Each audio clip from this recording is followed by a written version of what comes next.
मशहूर अमेरिकी company Tupperware ने अपने आप को दिवालिया घोषित कर दिया है। टपरवेयर अमेरिकी किचनवेयर कंपनी है। 78 साल पुरानी कंपनी अब डूबने की कगार पर पहुंच चुकी है। एक ऐसी कंपनी जिसने अपने पहले साल में ही आज के टाइम के 16 करोड़ रुपए से ज्यादा कमाए थे, लेकिन दोस्तों फिर कुछ ऐसा हुआ कि आज उस कंपनी को बैंकरप्सी फाइल करनी पड़ रही है। देखिए, अक्सर हमें लगता है कि कोई भी इनोवेशन करने के लिए शांति बहुत जरूरी होती है, लेकिन अगर हम हिस्ट्री में झांक कर देखेंगे तो वो कुछ और ही कहती है, क्योंकि जो भी बड़े बड़े इनोवेशंस हुए हैं उनका बैकग्राउंड कहीं ना कहीं वॉर और कॉन्फ्लिक्ट से जुड़ा हुआ है। फॉर एग्जांपल, अगर हम वायरलेस कम्युनिकेशन की बात करें तो इसका डेवलपमेंट वर्ल्ड वॉर 1 के दौरान हुआ था। इसके अलावा radar technology, computer, nuclear energy, jet engine, इन सभी का इन्वेंशन भी दूसरे वर्ल्ड वॉर के दौरान हुआ था। अब हो सकता है आप सोच रहे होंगे टपरवेयर और वर्ल्ड वॉर, इन दोनों में क्या कनेक्शन है? दोस्तों बहुत बड़ा कनेक्शन है, जिसके बारे में हम इसी वीडियो के अंदर बात करेंगे। साथ ही ये भी समझने की कोशिश करेंगे कि बेस्ट क्वालिटी के लिए जाने जाने वाली कंपनी को बैंकरप्सी क्यों फाइल करनी पड़ रही है, और क्या अब हमको टपरवेयर के बेस्ट क्वालिटी के प्रोडक्ट खरीदने को नहीं मिलेंगे? अब दोस्तों आपको इन सारे सवालों के जवाब मैं आपको दूं उससे पहले एक छोटी सी रिक्वेस्ट है। अभी तक आपने वीडियो को लाइक नहीं किया तो प्लीज लाइक कर दीजिए, और नीचे कमेंट बॉक्स में लिख के बताइए क्या कभी आपने टपरवेयर के प्रोडक्ट यूज किए हैं,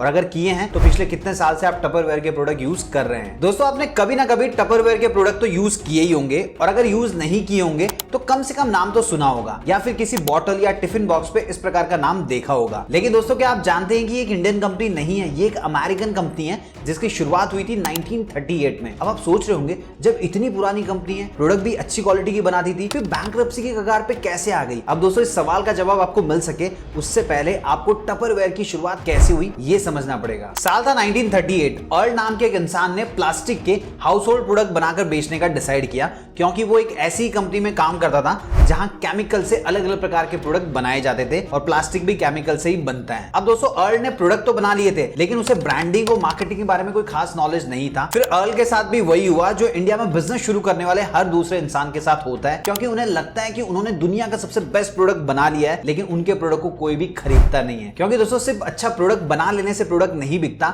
बल्कि वो बिकता है ब्रांडिंग और अच्छी मार्केटिंग की वजह से। बस यही बात अर्ल को भी नहीं पता थी, इसीलिए अमेरिकन मार्केट में उनके प्रोडक्ट की कोई खास डिमांड नहीं थी, और कैसे तैसे करके वो अपने बिजनेस को चला रहे थे। तभी एक दिन की बात है, उन्हें एक लड़की का कॉल आता है, और उस कॉल के बाद में टपरवेयर कंपनी की किस्मत ही बदल जाती है। कॉल ब्राउनी वाइज नाम की एक महिला ने किया था, जो कि एक सेल्स एग्जीक्यूटिव के तौर पे काम किया करती थी। ब्राउनी ने अर्ल को कहा कि आपका प्रोडक्ट तो बहुत अच्छा है, लेकिन जितने लोगों तक पहुंचना चाहिए उतना पहुंच नहीं पा रहा है, सो मेरे पास एक स्ट्रेटजी है जिससे कंपनी को बहुत ज्यादा फायदा हो सकता है। फिर उनकी बातचीत लगभग 1 घंटे तक चली। उसके बाद में अर्ल बहुत खुश हुए, क्योंकि उनको प्लान जबरदस्त लगा। उन्होंने ब्राउनी को अपने साथ काम करने का ऑफर दिया। अब आप जानना चाह रहे होंगे कि उसने ऐसी क्या स्ट्रेटजी बताई थी, तो देखिए दोस्तों, उसने कहा कि हमारे जो प्रोडक्ट हैं वो घर में यूज होने वाले प्रोडक्ट हैं। अगर हम हाउस वाइफ को टारगेट करें तो हमारे प्रोडक्ट बेचने की जरूरत नहीं पड़ेगी, प्रोडक्ट ऑटोमेटिकली बिक जाएंगे। जैसे महिलाएं किटी पार्टी रखती है, बर्थडे पार्टी होती है, एनिवर्सरी की पार्टी होती है, तो इन पार्टीज में बहुत सारी महिलाएं इकट्ठा होती है। अगर हमारे प्रोडक्ट इन पार्टीज में डिस्प्ले हो जाए तो हर महिला टपरवेयर के ही प्रोडक्ट यूज करना पसंद करेगी। फिर अर्ल ने कहा कि हमें कैसे पता चलेगा पार्टियां कहां पे हो रही है? तो उसने कहा हमें पता करने की कोई जरूरत है ही नहीं, हम सिंपली क्या करेंगे, कुछ महिलाओं को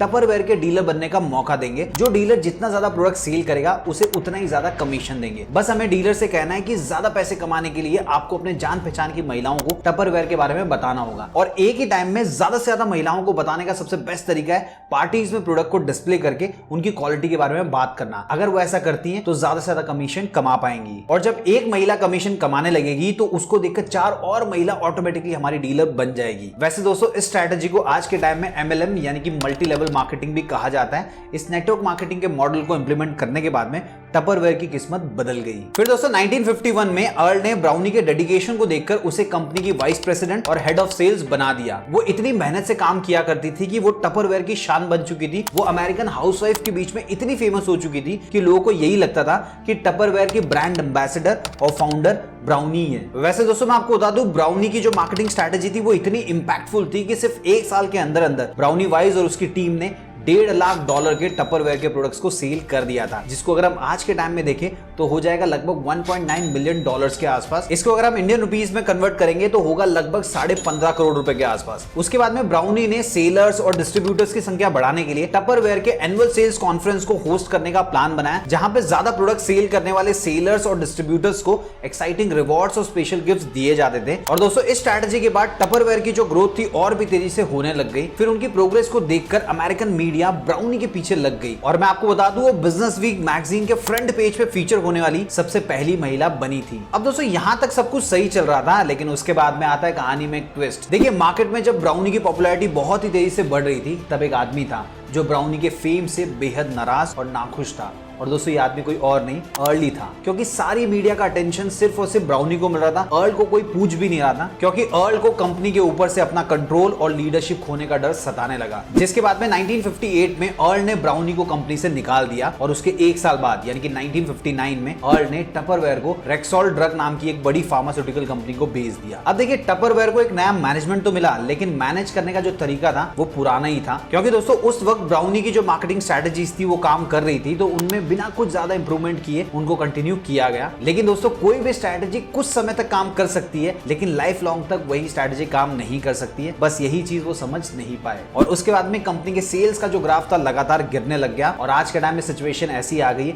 कि कंपनी दिवालिया हो चुकी है। और इसी साल यानी कि 18 सितंबर 2024 को अमेरिका में चैप्टर 11 बैंकरप्सी फाइल कर दिया है। चलिए दोस्तों बात कर लेते हैं वो कौन से रीजंस थे जिसकी वजह से टपरवेयर कंपनी को बैंकरप्सी फाइल करनी पड़ी। सबसे पहला ई कॉमर्स का राइज। देखिए 1990 के बाद अमेरिका में ई कॉमर्स का राइज होने लग गया। 1990 से पहले जो लोग ऑफलाइन शॉपिंग करते थे वो धीरे धीरे अब ऑनलाइन शॉपिंग करने लग गए। लेकिन दोस्तों उस टाइम टपरवेयर को लगा कि ये एक शॉर्ट टर्म ट्रेंड है, लोग फिर से ऑफलाइन शॉपिंग ही करेंगे, तो हमारा जो मॉडल है MLM का मॉडल वही सबसे बेस्ट है, उसी के थ्रू हमें सेल्स ड्राइव करनी चाहिए। दोस्तों उन्होंने ऑनलाइन मोड को कंप्लीटली इग्नोर किया, लेकिन उनके जो कॉम्पिटिटर्स थे उन्होंने ऑनलाइन चैनल का बहुत ही जबरदस्त इस्तेमाल किया। और दोस्तों जब टपरवेयर कंपनी के सेल्स लगातार गिरते जा रहे थे, तब उनको लगा कि हमने कोई बहुत बड़ी गलती कर दी है और फाइनली उन्होंने अपने प्रोडक्ट्स को ऑनलाइन ई कॉमर्स प्लेटफॉर्म पे सेल करना शुरू किया। लेकिन दोस्तों तब तक बहुत ज्यादा देर हो चुकी थी। अब दोस्तों ऐसा मैं क्यों कह रहा हूं वो भी देख लीजिए। 2022 के आंकड़ों के हिसाब से टपरवेयर कंपनी जितना भी सेल्स करती थी उसका मात्र 14% जो रेवेन्यू होता था वो ऑनलाइन चैनल से आता था। वहीं दोस्तों अगर हम टपरवेयर के कॉम्पिटिटर्स की बात करें तो उनका ऑनलाइन सेलिंग से उनके टोटल रेवेन्यू का लगभग 60 to 65% आता था। अब दोस्तों कॉम्पिटिटर्स और टपरवेयर के बीच में इतना बड़ा डिफरेंस इसलिए था क्योंकि उन्होंने टाइम पे अपने बिजनेस को अपग्रेड नहीं किया। दूसरा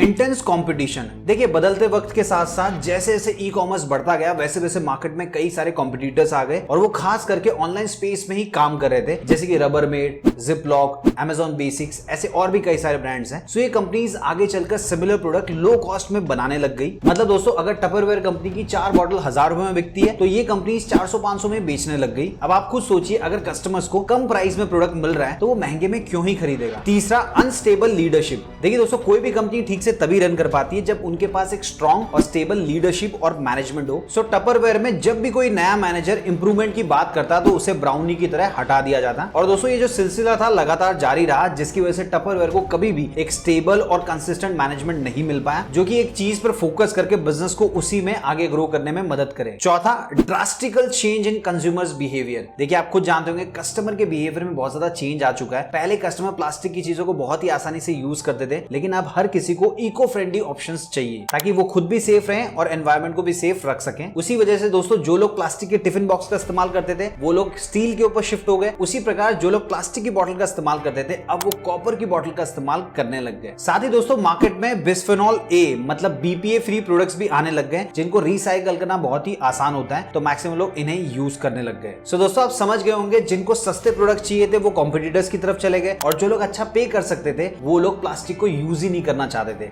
जिसकी वजह से इनकी जो सेल्स थी वो लगातार गिरने लग गई। पांचवा क्वालिटी ऑफ प्रोडक्ट। देखिए दोस्तों आपने अक्सर लोगों से सुना है कि पहले जमाने में जो चीजें आती थी वो बहुत मजबूत आती थी, सालों सालों चलती थी, लेकिन आज के टाइम में जो चीजें होती है बहुत जल्दी खराब हो जाती है, क्योंकि कंपनी वाले समझते हैं अगर हमने ऐसी चीज बना दी जो सालों साल चलेगी तो लोग फिर से खरीदेंगे नहीं, इसीलिए ऐसी चीज बनाओ जो 1-2 साल में खराब हो जाए ताकि कस्टमर्स को बार बार उन चीजों को खरीदना पड़े। अब दोस्तों अगर हम टपरवेयर की बात करें तो इनके प्रोडक्ट की क्वालिटी इतनी अच्छी होती थी कि कोई भी प्रोडक्ट अगर आप खरीद लें 10-15 साल तो आसानी से चलता था। सो दोस्तों जो इनके लॉयल कस्टमर्स थे वो तो इनसे सामान खरीदते थे, लेकिन एक बार सामान खरीदने के बाद में रिकरिंग बिजनेस जो होता था वो नहीं हो पाता था। वहीं दोस्तों अगर हम कॉम्पिटिटर्स की बात करें तो वो इस क्वालिटी का प्रोडक्ट बना रहे थे जो 6 महीने से लेकर 2 साल के अंदर खराब हो जाए ताकि कस्टमर्स को बार बार प्रोडक्ट खरीदना पड़े। अब दोस्तों हो सकता है आप में से काफी सारे लोग सोच रहे होंगे अभी तक मैंने टपरवेयर के बारे में सब कुछ बता दिया, लेकिन टपरवेयर और वर्ल्ड वॉर का क्या कनेक्शन है ये तो बताया ही नहीं। देखिए टपरवेयर कंपनी अपने प्रोडक्ट को बनाने के लिए जिस मजबूत प्लास्टिक का इस्तेमाल करती थी उस प्लास्टिक को सेकंड वर्ल्ड वॉर के दौरान डेवलप किया गया था और जिस इंसान ने उस प्लास्टिक को डेवलप किया था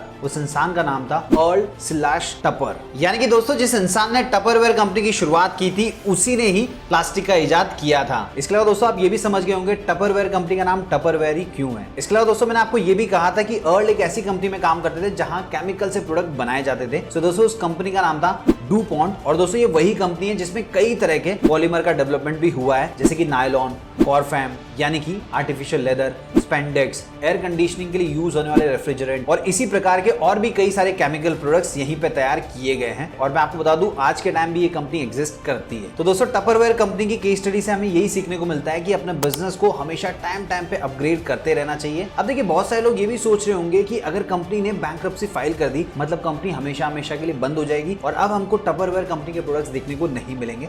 सो दोस्तों मैं आपको बता दूं ऐसा नहीं होगा, क्योंकि कंपनी ने अभी हाल फिलहाल में अमेरिका में चैप्टर 11 बैंक्रप्सी फाइल की है, जिसका मतलब ये होता है कि कंपनी अभी बंद नहीं होगी, लेकिन कंपनी को जितना भी नुकसान हुआ है उस लॉस को अपने फाइनेंशियल और क्रेडिटर के साथ रीस्ट्रक्चर करके उनको रिकवर करने की कोशिश की जाएगी। अगर रिकवरी का प्लान सक्सेसफुल रहा तो कंपनी लगातार काम करती रहेगी, लेकिन अनफॉर्चुनेटली ये प्लान सक्सेसफुल नहीं होता है तो फिर कंपनी बैंक्रप्सी चैप्टर 7 फाइल करेगी, जिसका मतलब होता है हमेशा हमेशा के लिए द एंड। सो दोस्तों पर्सनली मैं तो चाहता हूं कि कंपनी बंद ना हो, वो कमबैक कर पाए। वैसे दोस्तों आपको क्या लगता है कि टपरवेयर कंपनी वापस से कमबैक कर पाएगी या नहीं कर पाएगी? कमेंट बॉक्स में लिख के जरूर बताना। वैसे दोस्तों और कौन सी कंपनीज हिस्ट्री में फेल हुई थी उनके भी सजेशन मैंने आप लोगों के लिए स्क्रीन के ऊपर दे दिए, तो आप इनमें से कोई वीडियो पे क्लिक करके उसको एंजॉय कर सकते हैं। उम्मीद है दोस्तों आपको वीडियो पसंद आया होगा। अगर वीडियो पसंद आया तो वीडियो को लाइक कीजिए, चैनल को सब्सक्राइब कर लीजिए। मिलते हैं दोस्तों अगले वीडियो में फिर एक इंटरेस्टिंग टॉपिक के साथ।